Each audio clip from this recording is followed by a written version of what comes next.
This section is about probability of compound events, and we have several different types of things we need to consider in this section.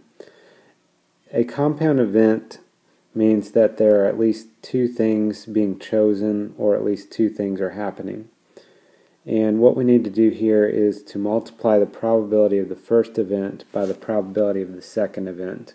If there are more than two events, we just keep multiplying these probabilities together. Independent events are where the first event doesn't affect the second event, and dependent events, the first event does affect the second event. So we need to consider when we're working a problem whether the first thing that we do, does that affect what happens next, or does it not have any effect on what happens next.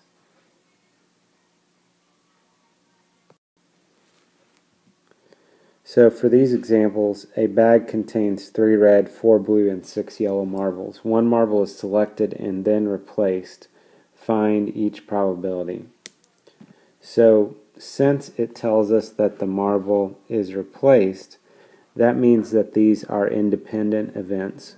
What we pick the first time doesn't affect what we pick the second time.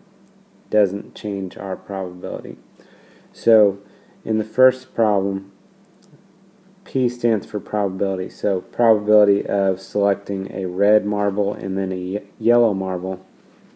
There are 3 red marbles out of a total of 13. And then there are 6 yellow marbles. We put the red marble back in, so that's still out of a total of 13 marbles. So we can just multiply these across, and we get 18 out of 169. We can change that to a decimal or to a percent if we want to. In this case, we're just going to keep it as a reduced fraction is fine. The next example, probability of yellow and not red. So yellow, that is 6 out of 13 chance of that. And then we put that back in, so we still have 13 marbles. And then to get something that's not red, there are 10 out of 13 that are not red. So that would be 60 out of 169. And again, we could figure out that as a percent as well if we were asked to. What would make this dependent is if it said once the marble is selected it's not replaced, or there's no replacement. If it said something to that effect, then that's going to affect potentially two things. For one, it's going to affect the denominator because we have less possible marbles here, and it could potentially affect the numerator of this fraction as well. For example, if instead of this first example, let's say we said they wanted the probability of a red marble and then another red marble, and let's say that the marble is not replaced. So the first marble, chances of getting a red, that would be 3 out of 13. But if I don't replace that, now there are only 12 marbles left. And in this case, my numerator is going to be affected as well, because I didn't replace that means there are only 2 red marbles left. So this we could, if you want to, you can reduce ahead of time and then multiply, or you can multiply and then reduce. And we can do some cross-reducing here as well. And that comes out to a 1 out of 26 chance. So it makes a difference whether the item is replaced or if it's held out. Another situation here, the school carnival winners in the ring toss game are randomly given a prize from a bag that contains 4 sunglasses, 6 hairbrushes, and 5 keychains. 3 prizes are randomly chosen from the bag and not replaced. Find each probability. Okay, so in this case they're not replaced, so these are dependent events. So for number 3, probability of sunglasses, hairbrush, and then keychain. Sunglasses, there are 4 out of a total of 15. Hairbrush, there are 6. The item was not replaced, so that's now 6 out of 14. And then keychain, there are 5, and that's now out of a total of 13. And so we can multiply this out. We can do some reducing. Again, any numerator can be reduced with any denominator if we're multiplying all of these fractions together.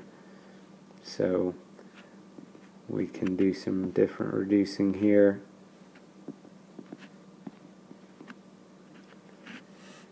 And we multiply that out, and that looks like that should be 4 out of 91. And again, we can change that to a percent if we're asked to. The next one, probability of a hairbrush, and not a hairbrush. So to start, there are 6 hairbrushes out of 15. And this, again, we're assuming this is a new problem. We're starting back with all 15 items in the bag. Another hairbrush, now there are only 5 hairbrushes out of 14. And then the last option here, there are only going to be 13 items left. 4 are hairbrushes. So out of 13, 13 minus 4, that means there are 9 that are not hairbrushes. So once again, we can multiply. We can do some reducing before we multiply these.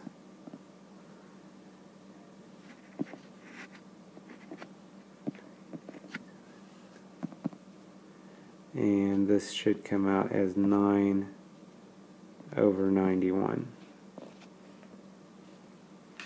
So you can see the difference there when we have a dependent event versus an independent event. Mutually exclusive events are events that cannot occur at the same time. So a card is being drawn from a standard deck. Find each probability. So probability of a 7 or an 8. When we draw a card, it can't be a 7 and an 8. So these are mutually exclusive events. So what we can do is actually add the probabilities together if you want, or you can just think about how many possible options do I have. So one thing we could think about, each suit has a 7, each suit has an 8. So there are 4 out of 52 cards that are 7s, and there are 4 out of 52 cards that are 8s. So that's a total of 8 out of 52, and we can reduce that. If we reduce those both by 4, that's 2 out of 13.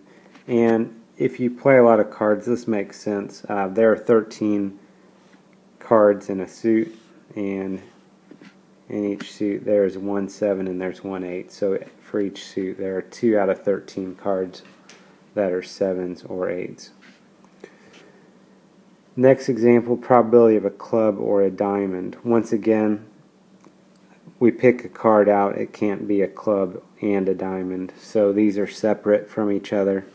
So clubs, there are 13 out of 52. Diamonds, there are 13 out of 52. That's 26 out of 52, and that reduces to 1/2. Once again, you could just think about, rather than doing this separately like this, you could just say there's 13 of these, there are 13 of these, that's 26 out of 52, and then reduce. And if you're familiar with cards, then you know there are 4 suits. So if we pick 2 of the suits, that's going to be half of the cards. In some cases, you'll have events that are not mutually exclusive. And then you have to consider what kind of overlaps we have between these different possibilities. So in bingo, balls or tiles are numbered 1 through 75, and they correspond to columns on a bingo card. A number is selected at random. What is the probability that it is a multiple of 5 or is in the in column? So if we think about the multiples of 5 going from 1 to 75, we have 5, 10, 15, 20, 25, 30, 35, 40, 45, 50, 55, 60, 65, 70, and 75. So